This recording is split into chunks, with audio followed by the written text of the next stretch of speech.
Good morning, everyone. It's a real pleasure for me to be here. I'm Vicki Colvin, the Provost of Brown University.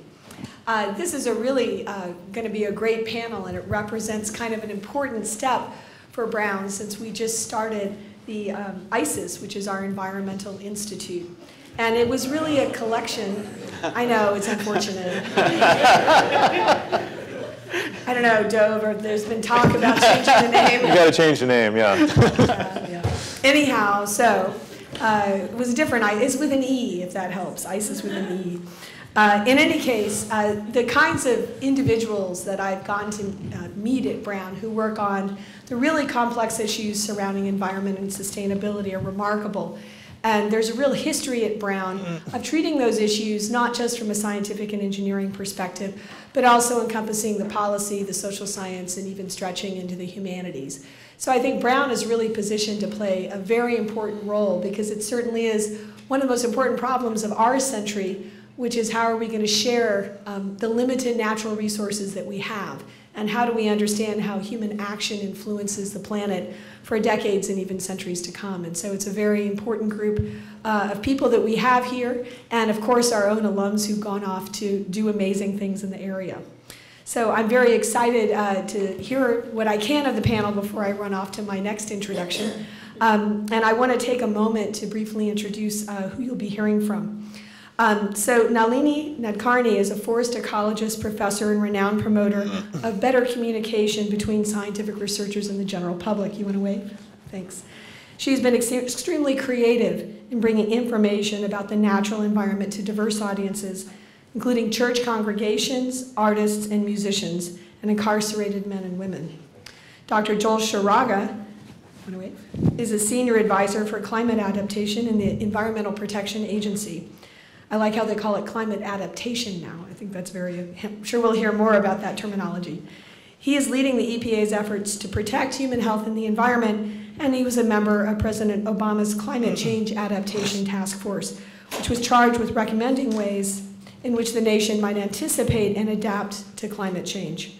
Our final panelist is Bina Venkataraman, I'm sorry, hopefully you'll correct me, Senior Advisor for Climate Change Innovation in the Executive Office of the President of the United States. Her goal is to foster innovation and entrepreneurship to address climate change through a variety of partnerships. She has experience as a journalist covering science, the environment, health, and energy issues, and she teaches science policy and the communication of science at both MIT and Harvard's Graduate School of Arts and Sciences. Your discussion leader today will be Associate Professor of Ecology and Evolutionary Biology, Dov Sax. Professor Sax recently became the Deputy Director of Brown's new Institute for the Study of Environment and Society. I hope you enjoy the conversation, and I'll turn the program over now to Dov. Thanks so much.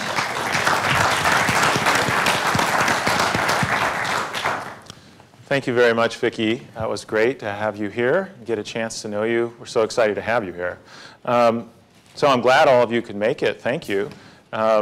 Today, as we've just learned, we have three great panelists. And I think you're probably all aware of the many environmental challenges that society is currently facing.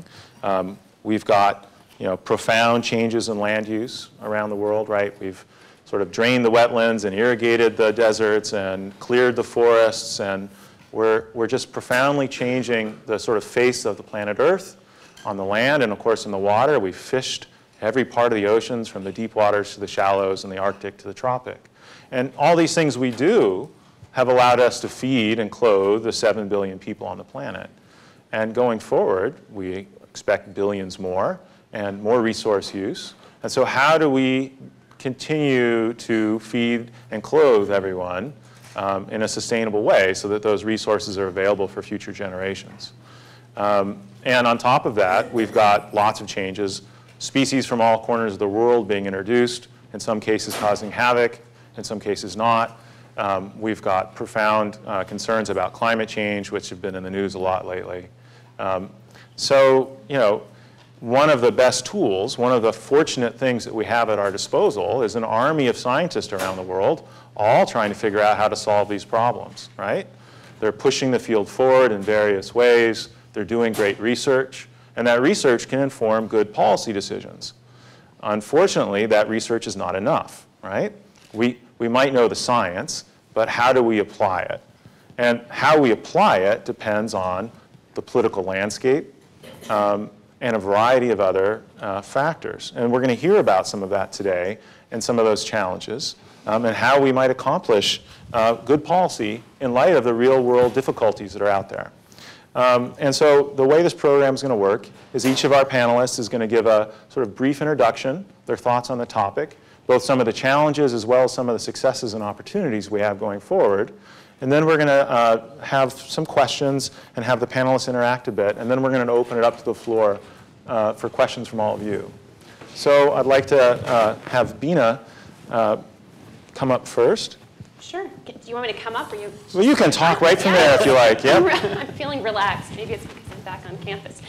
So thank you all. It's great to be here. It's great to be on College Hill on a beautiful weekend and to be amidst some familiar faces and others who seem friendly just by virtue of association.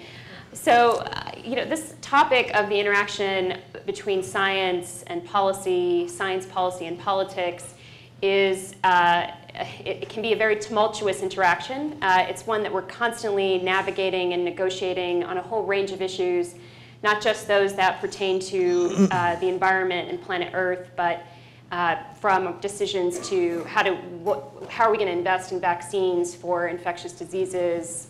We're seeing this devastating Ebola outbreak now, to questions of how do we think about managing natural resources, to questions of education.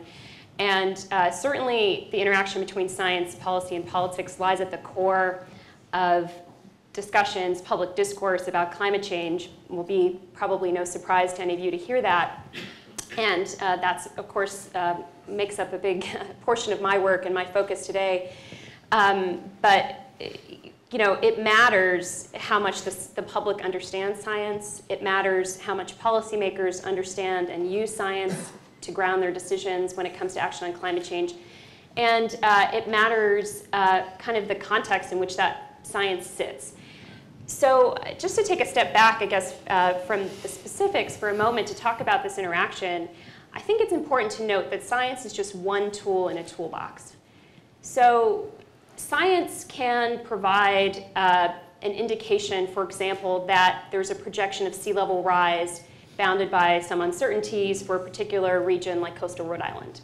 But the science alone can't tell you how much you're going to value the human lives that might be put at risk from storm surge with that higher level of sea level rise. It can't tell you how much you want to invest in infrastructure to protect property along the coast.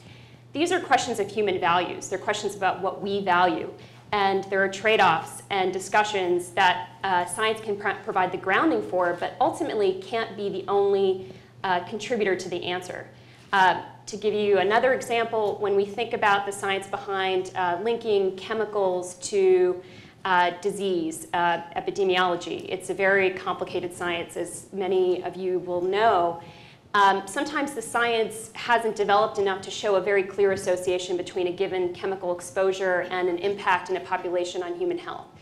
Well, the science might not be there yet because science is constantly emerging and evolving, but we might make decisions based on our values, based on the precautionary principle about how we want to deal with that situation. And that is not a purely scientific question. So that said, that's the caveat part, right? But that being said, science is a really powerful and underutilized tool in the policymaking toolbox, from my point of view. And the reason I think it's so powerful, for one, is that it's a process that is about the pursuit of truth and the pursuit of knowledge. And the process is a messy process in which people are constantly trying to prove and disprove each other's hypotheses to accrete that knowledge.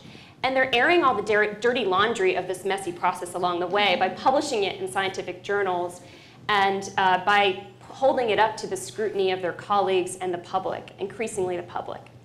I think there's more we could do in that category. So that process, I think, necessarily makes it a more robust tool than a variety of tools that might be in our toolbox when making policy decisions and decisions about public life. Nevertheless, it is very underutilized and sometimes ignored in that process in the public deliberations. And I think one of the reasons is that when non-scientists encounter the world of science, it's almost like entering Bizarro world, if you remember from the Superman comics. You know, in this Bizarro world of science, a theory is not just something that occurred to someone in the shower. A theory is something that over time, if you look at the theory of evolution, over this time span of centuries, people have tried to disprove, and they cannot disprove it. Scientists, experts, over time, as they've discovered new knowledge, the discovery of DNA did not disprove this theory of evolution that really originated with Darwin and others so long ago. So a theory is something that's much more robust than the way we use theory, like, oh, I have a theory about that. Similarly, consensus in science is a rarity. You have all these experts that generally don't agree on things, and it makes it much more powerful to think that there is a preponderance of tens of thousands of scientists around the world right now who believe that human-caused climate change is happening at an alarming rate. So that's kind of the context. Policy also affects science. It's not just science affecting policy. This might seem obvious, but I think we sometimes take for granted the scientific underpinnings of our public discourse. So we have a range of investments in satellites that help us with GPS and navigation, that help farmers know what the weather's going to be like so we can put food on our tables. We tend to kind of not think about the policy that supports that. It requires investments that are for the public good. It requires government research investments and other investments from academic institutions like this one to make that work. So Dov asked for 2 examples, and I'll be quick because I want to hear what my colleagues have to say. But one, an example of an interaction between science and policy where you saw a really positive outcome, and one where it was kind of the opposite. And so I'm kind of wanted to look historically at an example of this and look back to the 1972 Clean Water Act, which was passed under President Nixon, but a lot of people forget that President Nixon actually vetoed the Clean Water Act of 1972. And of course, his veto had to be overridden and was overridden by both houses of Congress. And a pretty inspiring, I think, triumph for clean water and for human health.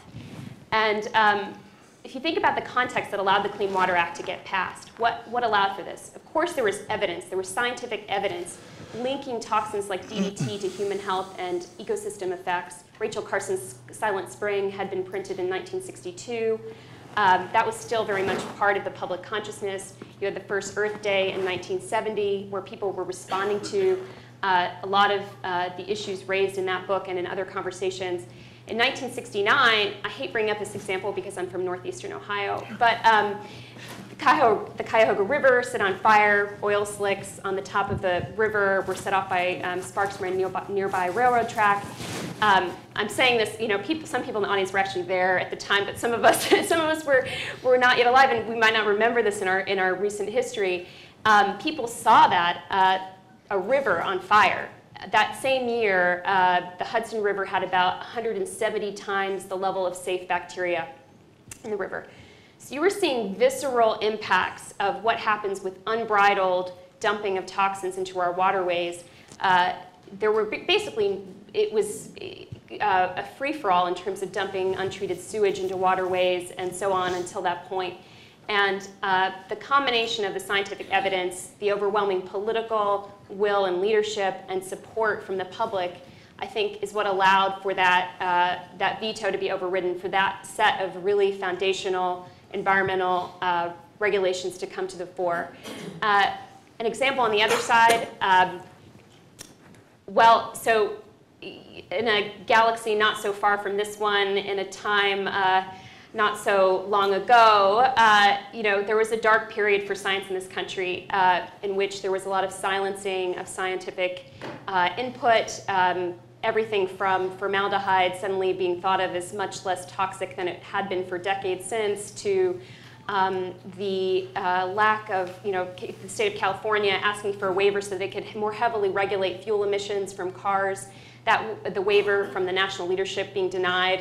The Supreme Court ruled that carbon dioxide should be a pollutant regulated on the Clean Air Act, under the Clean Air Act, and there was no national will or leadership to actually regulate that after that 2007 Supreme Court ruling. So this is a chapter in our history. At the same time, there's a very local level action happening around education. The link between education and environment might not always be so clear, but when it comes to biology education, it's really the foundation of how we care about our environment and our relationship to ecosystems, our position within the ecosystem as human beings. And this example comes from Dover, Pennsylvania, where the school district at a local level made a decision to require the teaching of intelligent design, which is really a neo-creationist theory commensurate with evolution in the school district. So what you had was the combination of not as educated school board and populace that allowed this kind of to pass the school board level, meeting up with someone with an agenda to manipulate what it is to have a scientific theory.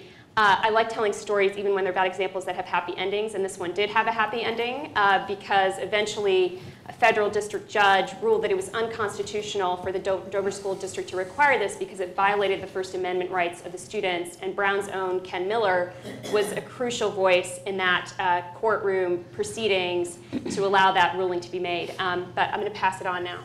Thank you very much. We'll hear from Joel next. Great, and if we can bring up the PowerPoint slides. It's a real honor and pleasure for me to be here this morning. Good morning to everybody. I love Brown University, and it's truly a joy to always come back to the campus. Let me turn my seat a little bit. I don't want to have my back to the folks over here. I'd like to spend the few minutes I have to briefly motivate for you the challenges that climate change is posing to human health and the environment in this country, and then share with you one success story where political leadership has already led to real changes on the ground that are in fact protecting human health and the environment, and then also contrast that by sharing with you, sadly, one example of a failure. Let's start out with the problem. The climate is changing. Now, the climate has been changing for millions of years, but what's different now is that the climate is changing at an unprecedented rate, outside the range to which society has ever had to adapt to in the past. And the big question is, why do we care? The reason we care is that many of the things that we are focused on, things like protecting the quality of the air that we breathe and the water that we drink, promoting economic growth, and so on, are things that in fact are sensitive to changes in weather and climate. Now, up until now, communities all across the country have been able to assume that the climate would be relatively steady, that in fact future climate would mirror past climate. But clearly that is no longer true. Communities all across the country, and the world in fact, have to begin to anticipate these unprecedented changes and prepare for them. They have to begin to adapt to a changing climate, even as we mitigate greenhouse gas emissions to try to slow the rate of climate change to make it more manageable. Now, this is not pie in the sky. What is scary is we are already, in fact, seeing the impacts of a changing climate. If you look at just the past 30 years, what you will see is that we, in fact, are already seeing an increase in the frequency of intense weather events. Things like more floods, more frequent intense storm events, more wildfires, more droughts all across the country. And again, these things have impacts on the environment and on human health and on our pocketbooks, on economic activity. Now, maps are wonderful things to have, but pictures can speak 1,000 words. These things, in fact, are happening in our own backyards, everywhere from New York to Florida to the Great Lakes to California to Alaska to Hawaii and elsewhere. These things are already affecting our daily lives. So the bottom line is that, again, even as we work very hard to try to slow the rate of climate change, adaptation is critical. This isn't about dealing with climate change just for the sake of dealing with climate change. This is about ensuring that we can get to where we want to go in our communities in a world in which the climate is changing. Now, let me share with you a success story. I mean, this is a daunting challenge, and I'm really proud to say that there's been a lot of leadership at the federal level. In June of last year, President Obama issued his Climate Action Plan.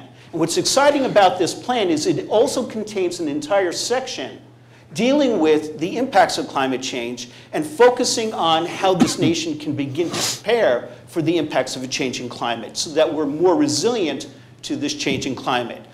He followed that in November of last year with an executive order that actually contains very specific directives for federal agencies all across the country about the types of things that are expected of them to help support communities across the country prepare for a changing climate.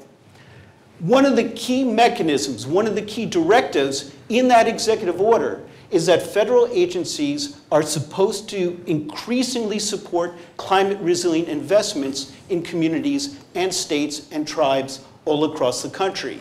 And in fact, EPA has been working very hard in this direction. In fact, we've been doing this for a number of years. And what you see up here are a number of examples where we have already been integrating requirements that recipients of funds from us, for example, through grants, like the types of grants that we give to Brown University, in fact consider a changing climate in the work that they do where appropriate, where the outcomes of that work, in fact, are sensitive to weather and climate. I mean, this is just smart government, folks. This is about ensuring that as we spend scarce taxpayer dollars on investments whose effectiveness may be affected by climate, that in fact we anticipate those changes in climate and ensure resiliency. Now I've highlighted in red there the success story, one success story which I want to share with you. Our brownfields cleanup grants, which we issue to communities all across the country, in fact fund efforts by communities to clean up sites, such as Superfund sites, and to help redevelopment in those areas. We have just begun over the last year and a half to integrate climate adaptation criteria into those grants when they're issued. And here's the success story. We are already making a difference as a nation. This is an example from the Bridgeport region in Bridgeport, Connecticut. What you're looking at is a satellite photo taken after Hurricane Sandy, where you can see in blue the inundation that occurred in coastal areas due to storm surge, due to Hurricane Sandy. Key message here is this is a region that is highly vulnerable to climate change, to sea level rise and storm surge. Now, what does that have to do with the Brownfields program? To their credit, the Brownfield Regional Planning Authority is already using our grant funds to actually prioritize the vulnerability of different potential cleanup sites to sea level rise and storm surge. And now they're making investment decisions where they're investing in those areas that are least vulnerable to future changes in climate. They don't want to have perverse incentives to clean up and then redevelop in areas that will be inundated in the future. We are already making a difference in our own lives today. Now let's go to, sadly, a failure. And let's focus on what is going on in coastal North Carolina. Back in 2010, a science panel that informs the state of North Carolina about the potential impacts of climate change on coastal North Carolina came out with a projection that by the end of this century, there could be as much as a 39-inch sea level rise in coastal North Carolina. Now, clearly, that has very important implications for things like property values and development decisions that might be made, as well as for the cost of insurance, property insurance, that people would have to pay. Now, is this something to be concerned about? This is a graphic right out of that report. This makes total sense to worry about this and to prepare for this. You can see that a lot of coastal North Carolina is highly vulnerable to sea level rise and storm surge. Why is this a failure? Why am I pointing this to a failure? Because sadly, in 2012, due to pressure from developers as well as people who own that coastal property, due to that pressure, the state legislature passed a moratorium on using any of this science in any policy decisions related to coastal North Carolina. And in fact, they said you have to use historic data. You can't use these projections of the future. I would suggest to you this is no different than the poor polar bear who doesn't have the ability to anticipate the future, but is just sitting there on that little piece of ice that's still left because the polar bear can only react. We as humans have the ability to anticipate the future, but this moratorium said you can't do that, and in fact the science panel has now been directed to go back and redo their report and limit their predictions, their projections to the next 30 years. Don't worry about anything beyond 30 years. And I will conclude with a quote which I found from a fellow Brown alum, we're out there trying to make a difference, from Deborah Ross, who is a former North Carolina state representative. And I'll quote, she said, "I go to the doctor every year. If I'm not fine, I'd rather know now than in 4 years." And I will leave with that quote. Thank you.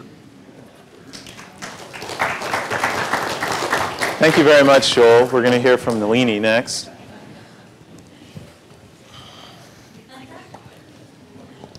And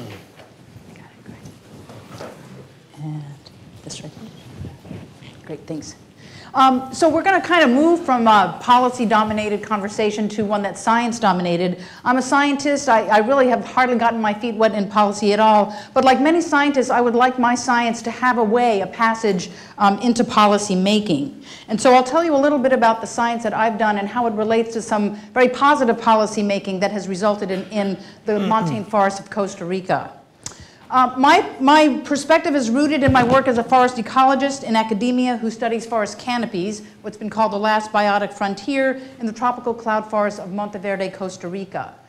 And the way that ecologists such as myself approach knowing a system as complex and dynamic as this is to look at the environment of the system, the diversity in terms of species composition, and also the function that these species create for the forest as a whole.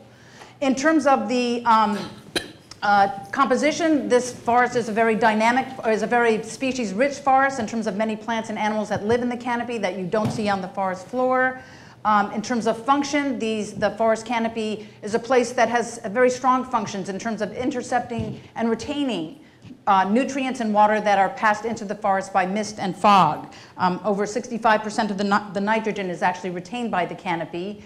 And the canopy organisms also provide resources for arboreal mammals and birds. 33% of their foraging visits go to the forest canopy, which then, of course, support the diversity and the functioning of that forest.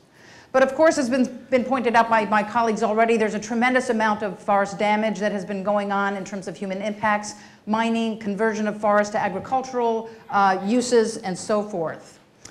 This has resulted in extinctions and near extinctions for some of the toads and frogs that you see here in Monteverde itself.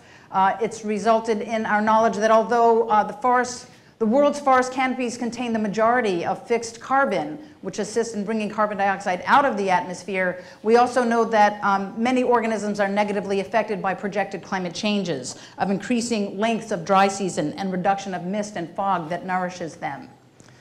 In terms of Costa Rica, just to give you some idea of the impact of humans on the forest resources, starting in 1900, there was about an 85% forest cover, and then a precipitous drop down in the 60s and 70s and the 80s. We came to an all-time low of forest cover, and due to some very good policy decisions, that rate of deforestation has now been, or that rate of forest cover or amount of forest cover has been increasing.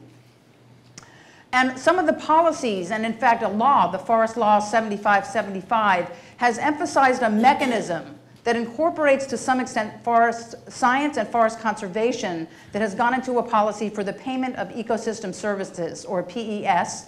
The idea is that the forest resources and the services they provide are so important that Costa Rica and society in general should be paying for them, for their role in terms of fostering biodiversity, for helping with hydrology and water, for carbon sequestration, and for beauty. And I think it's wonderful that beauty is included, but it's not for beauty's sake alone. It's also because ecotourism, which values the beauty of the organisms there, has become the #1 source of income for Costa Rica. So as I think about as I see kind of a beautiful circle, an ideal circle of how science might become incorporated into the valuation that economists do, that's incorporated by what conservationists speak to policymakers about in terms of the reasons for conservation, which then gets sort of moved over to legislatures, I see that this sort of allows these nodes of society, which are somewhat fixed in their characteristics, to have a sense of play, a sense of dynamics, a sense of interaction. And this idea brings me to a model, the idea of a model that actually, Bina, I had in the shower one day, which is the idea of tensegrity, of how do we get these different nodes that are actually fixed. They have their own culture, their own funding, their own personnel, their own training. How do we get them to move together, if only temporarily, to exchange information and values with each other? And so what I've considered is the squish model, which you may remember as a toy for your kids. This is really an example of tensegrity, tension integrity, which was coined by Buckminster Fuller. It's made of fixed nodes like environment or like economists or scientists, but they are held together by cables that have a dynamic tension, that are under compression. So when you place a force on them, they come together, they can exchange information, but they can rebound and be resilient to go back to their own state and come back again to touching each other, to interchanging with each other as needed. And so when we think about possible pressures or forces, I can think of two, one for policy and one grounded in science. In terms of policy, I've described this PES that has brought together some of these fixed elements to come up with this great policy that has helped with decreasing deforestation. But I do want you to know that in the realm of science, there are also forces that bring together this model. And that is the broader impacts that are now required by the National Science Foundation. Every scientist who has to write a grant proposal has to include in it something that tells the reviewers how they will spread their science into other realms than just science. And so we can actually see some of these activities. A group such as the Aldo Leopold Leadership Program, for example, has awarded a number of mid-level ecologists to bring their work, their science, to policy. One of these you might recognize as your own Dov Sax, who works with invasive species around the world. Paige Novak studies endocrines and hormones, and she's very interested in how she can interact with policymakers. Rashid Somalia works with endangered fish in oceans and has moved some of his understanding of fish to fisheries and endangered fishes. I think we also have to keep in mind in terms of this model that there are environmental sort of factors that affect the squishability of this model, the economic, the moral, the cultural, the education, the historical, and the political factors that go around each science and policy decision, and we have to keep those in mind. And I just want to end with something that I think we'll talk about later if we have time, and that is how we might apply what my colleagues and I have been talking about in terms of this intersection, the squishability of science and policy for our students. We're here at Brown University. Many of us have students, or we're students ourselves here at Brown University. So how do we sort of offer students this double-headed Janus of decisions that they have to make about despair and hope about the world now, of treating it with both hubris and their efforts with hubris and humility, or acceptance and revolt, but to take into account the complexity of the systems in the land, the sea, and the air that we've described here, applying both science and policy to it, so that we can mirror the complexity and the needing of flexibility in dealing with these systems. Thank you very much. I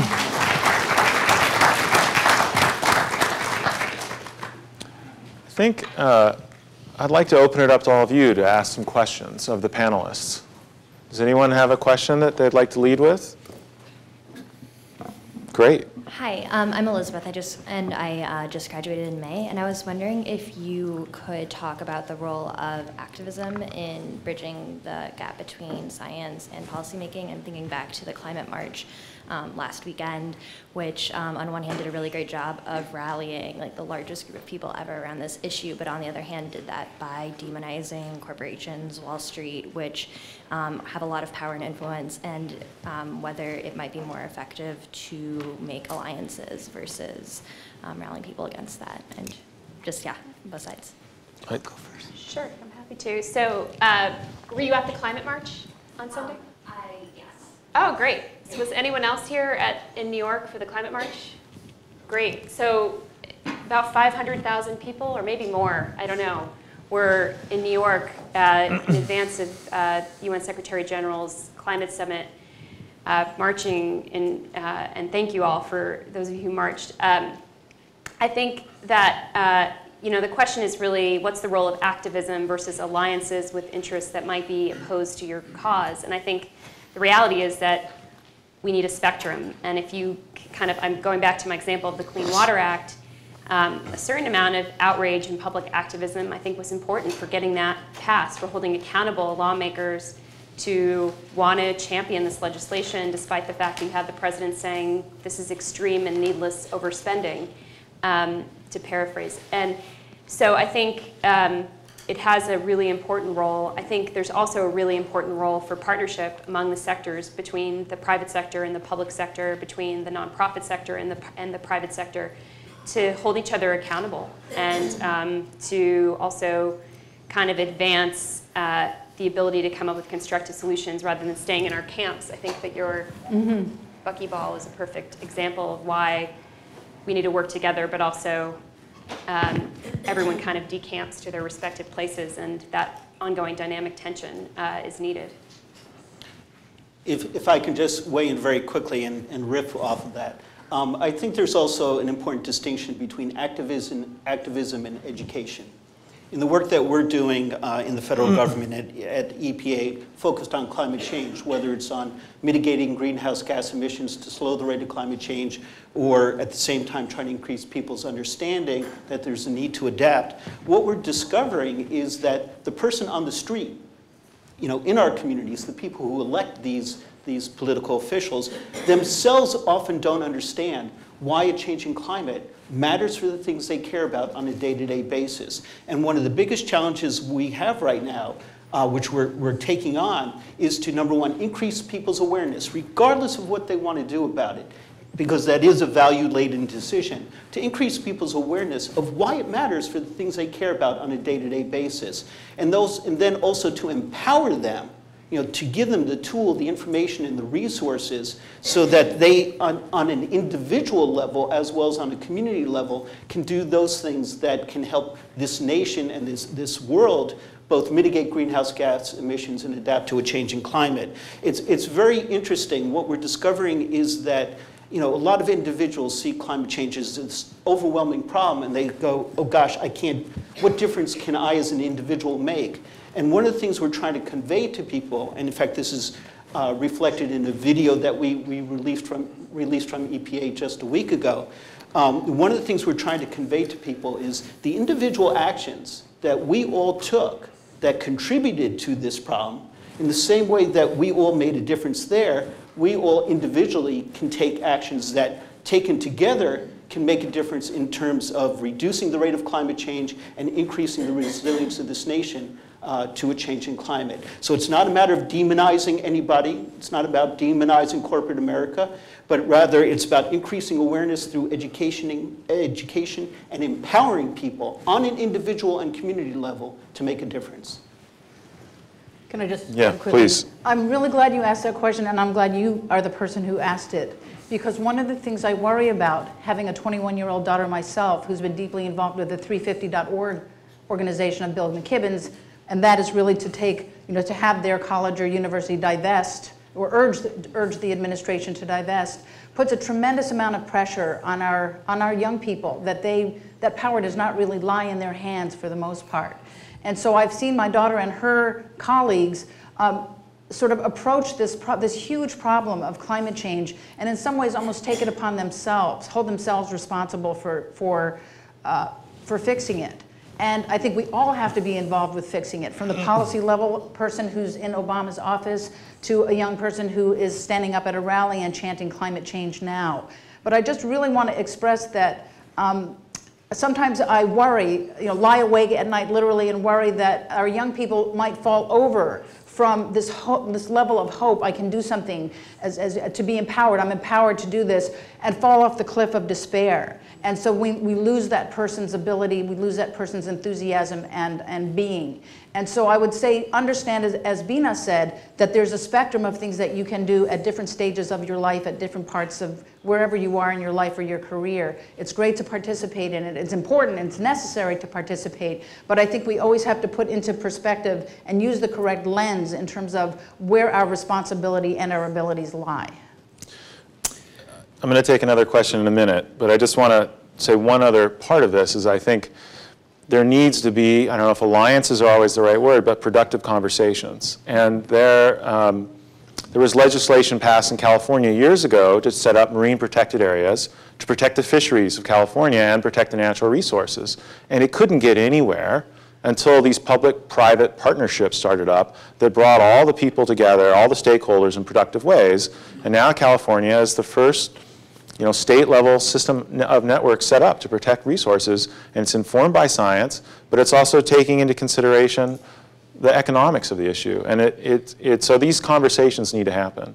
So you've been waiting Jim patiently. Dodenhoff, class of '83, from California. I was an energy studies major. And great lead in to what I'm going to ask. I loved your model. To me, having been in this field for longer than I'd want to admit, it seems like where we have a gap is the economics part. The recent EPA ruling and the normal political comeback. This is a job killer, energy prices are going to go up. I mean, a fundamental economics 101 course at Brown University talks about externalities. Why is it so difficult for us to communicate more broadly about externalities? Who at Brown is doing that? And is there hope there in terms of at least telling the whole story? Everyone's looking at me. I don't know who's teaching it at Brown. I waited till grad school to get deep into economics, but I remember learning about externalities in environmental policy courses here. Caroline Karp, I think, is still teaching that. One of the stories that I think is not coming across is the great amount of innovation that comes from regulation. So if you look at the 2009 so-called CAFE standards, the fuel emission standards that President Obama pushed forth, they raised the level of ambition in terms of fuel efficiency pretty significantly. And the innovation you've seen in the last 5 years in terms of new models of hybrids and electrics coming onto the market has been tremendous.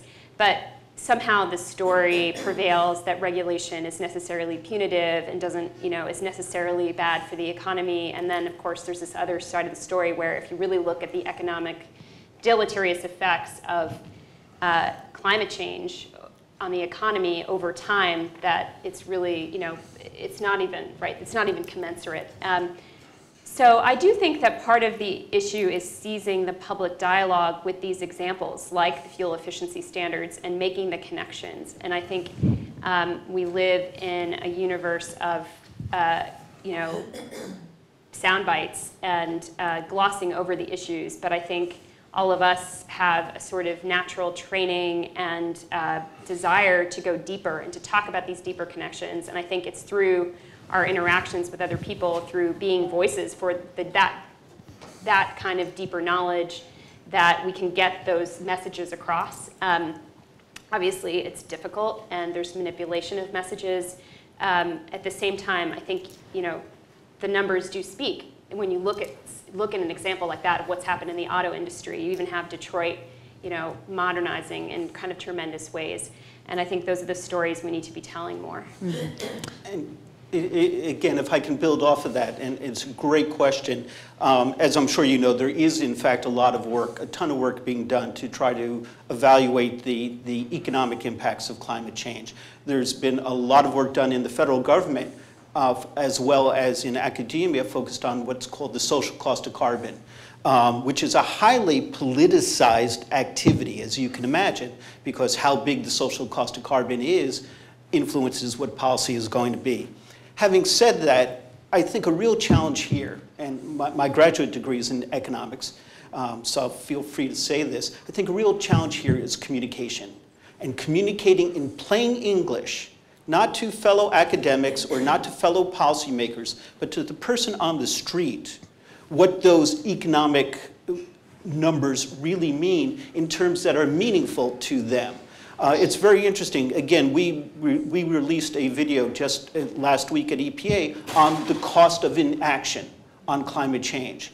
And we don't in there talk about the social cost of carbon at all. We talk about the impacts that climate change is having on people's lives on a day-to-day basis. And I think as we do that, the implications of the economics that is being done will become more meaningful to people and then hopefully feed into policy. And I'll use just one example that I heard recently, and I apologize, I don't know who to attribute this to, but you know that there's a lot of aversion to talking about new taxes. And there's a lot of aversion to talking about carbon taxes or energy taxes. It's very interesting. This one person made an observation that in fact, the impacts that climate change is having on our economy today is in fact itself an indirect tax that's being imposed on the American people. And I think examples like that, communication like that is something that we have to get better at.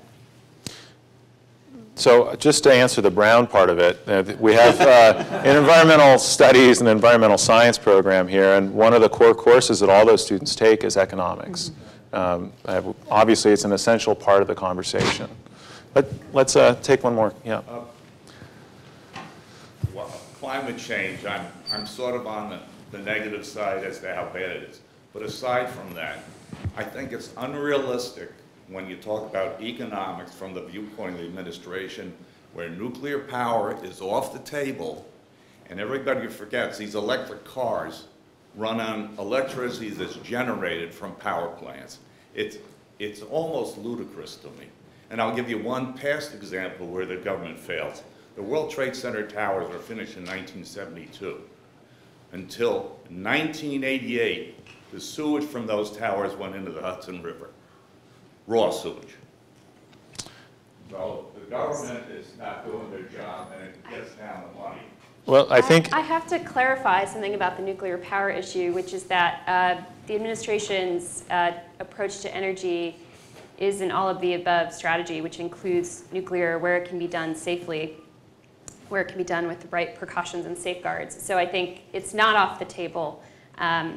And also there have been studies that show, and this goes back to the sort of grounding of science, like how do we look at what the science shows? And there have been studies that show in most of the parts of the country where people are plugging in electric to the grid that it's still, compared to your gasoline engine, your traditional engine, it is still tremendous net savings on emissions. And for many people, it's a saving on cost as well.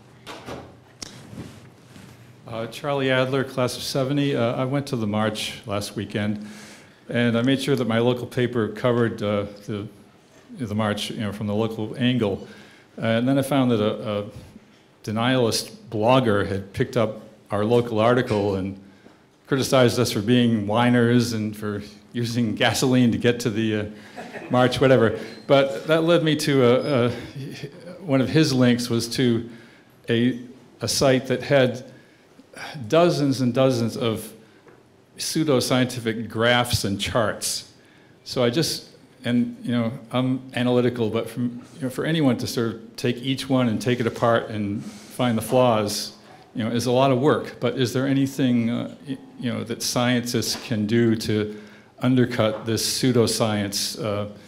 I don't think we've ever seen anything like it in terms of pseudoscience. Even the opposition to smoking regulations, I don't think that had so many charts and graphs.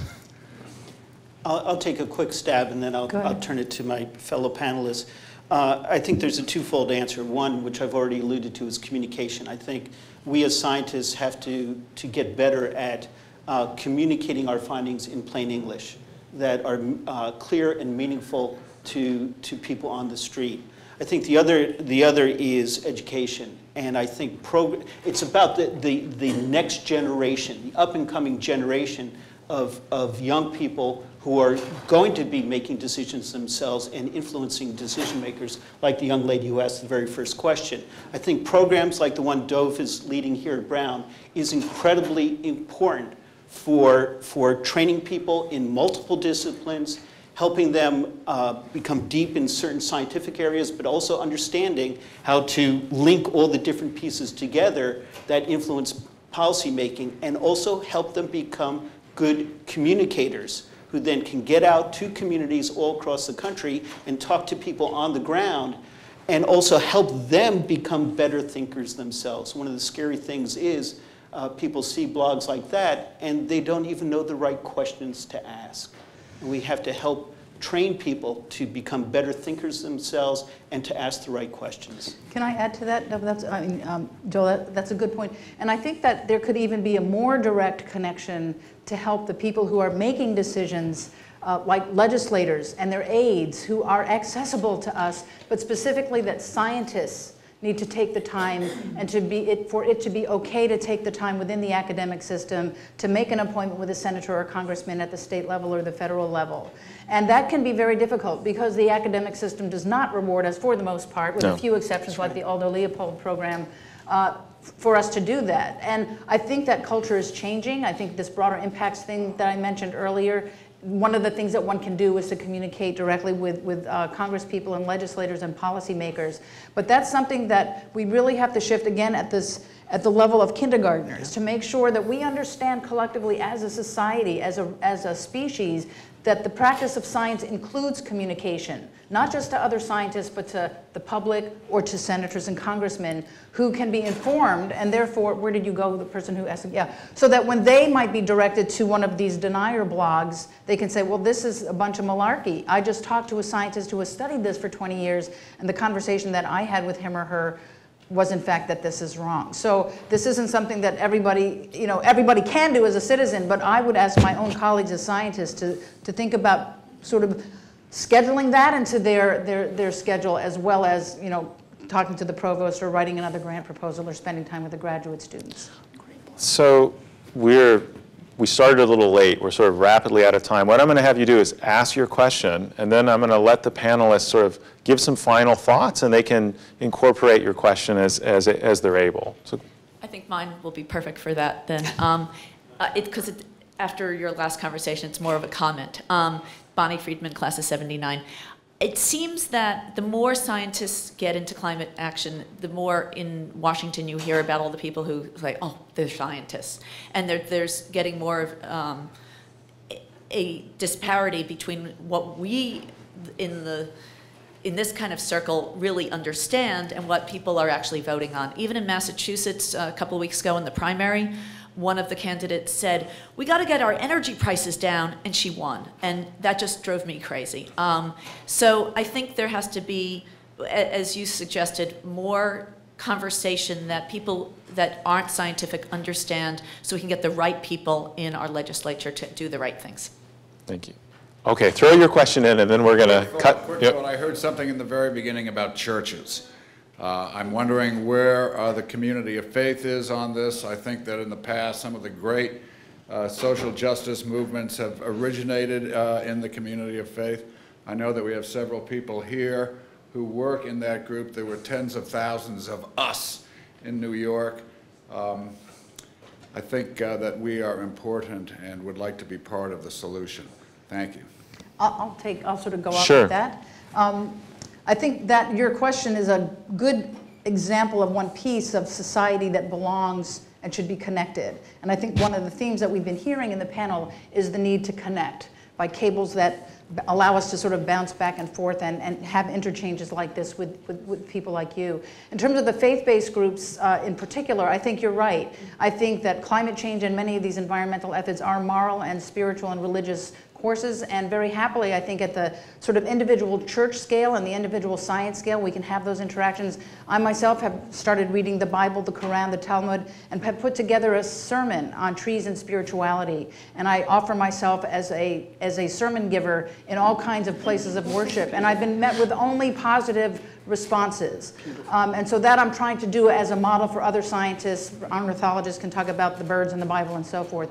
But on a larger scale level, and especially relating to climate change, there's a fantastic national and state-based group called Interfaith Power and Light, which is about people, oh, great, well, there you go. I can only say fantastic things about it because it brings everyone together using faith-based groups as the communities that are already networked, that have strong participants already, who come to an understanding of the need for change from many different places, from protecting creation to, again, these moral and spiritual and scientific sort of reasons. So that is a group that I think can only grow, and I can just tell you, my last little shred is that groups like the Ecological Society of America, which is the professional organization for ecologists, there are 10,000 members that come together once a year. There are getting to be more and more symposia that that are bringing in faith-based groups and faith-based or sort of practices that foster the connections between ecologists and faith-based groups. So in terms of your specific question, that's an example of one segment of society that is moving toward science, moving toward policy in a very effective way. And I think we can find other segments of society, again, using that as a model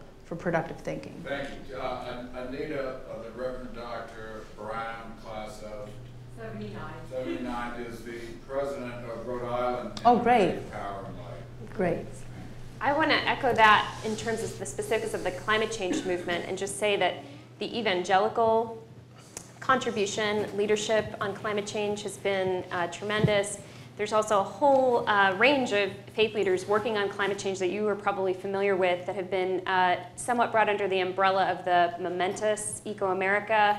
Okay, you've got all your affiliations covered here. You're covering all the things we know about.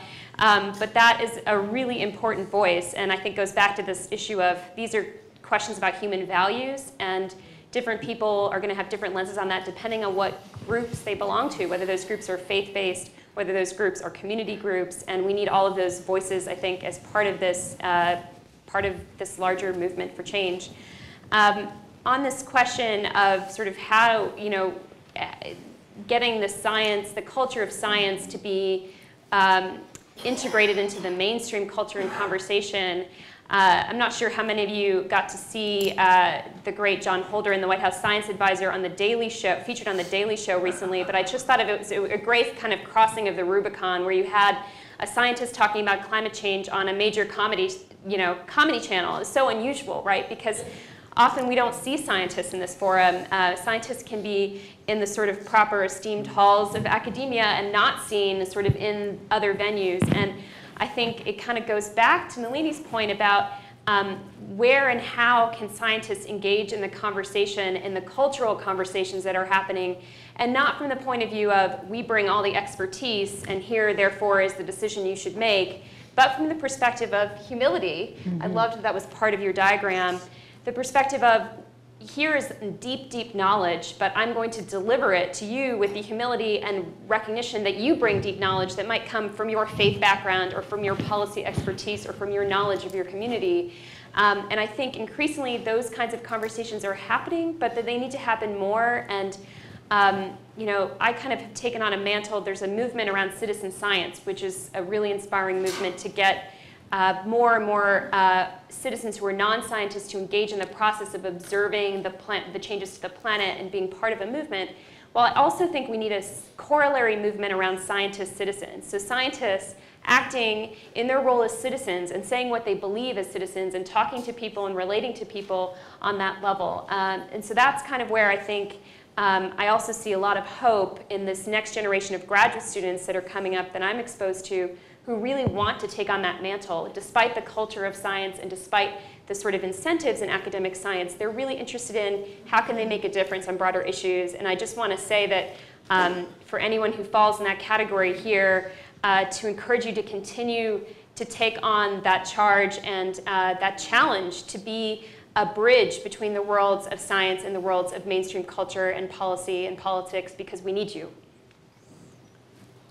I know we're running really long and there are other exciting events to get to, so just a couple of quick closing remarks. First of all, Dov, thank you for this opportunity.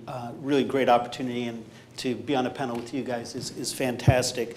But I also want to thank all of you for being here and also for great questions, really spot-on questions. My closing thoughts, reflecting off of the questions that were asked, really come back to something Dov said earlier, and that is focusing on partnerships, focusing on dialogue. I think all too often there's a fear of engaging people from different sectors, different communities who have different perspectives and, as Bina said, different values, different lenses through which they see things, whether they're from corporate America or from religious communities or from science communities, wherever. Having dialogues and having a willingness to engage people in open discussions where you get everybody's thoughts on the table and give everybody an honest, transparent opportunity to share their perspectives and their values is absolutely critical, especially as we deal with these large, global, emerging environmental problems which we're dealing with these days. Public-private partnerships are essential to getting the job done. And if we're to deal with these emerging environmental problems, everybody's going to have to play a role. And that means we all have to be involved in the dialogue. We can't be afraid of having that dialogue. And I think that's where we will begin to make a real difference. Thank you. So I just want to thank the panelists and thank all of you for coming. I couldn't be more pleased with how this went, except that it was not enough time, but this was great. Thank you very much.